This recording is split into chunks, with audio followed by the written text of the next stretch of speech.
India சுதந்திரம் அடைகிறதுக்கு முன்பின்னான காலகட்டங்கள். தமிழ்நாட்டில் அதிலும் குறிப்பா தஞ்சாவூர் மாவட்டத்திலையும் அதை சுற்றின பகுதிகளிலையும் சாதியமும் பண்ணையாரியமும் ரொம்ப உக்கிரமா இருந்தது.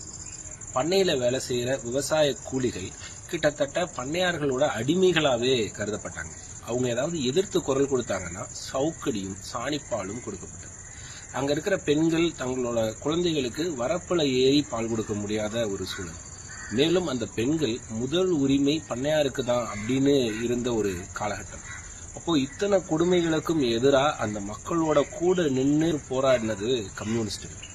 அப்படிப்பட்ட போராட்டத்துல நூற்றுக்கணக்கான கம்யூனிஸ்டுகள் அரசாலையும் அங்க இருக்கிற பண்ணையார்களாலையும் பண்ணையார்களுக்கு துணை போகிற கட்சிகளாலும் கொல்லப்பட்டாங்க.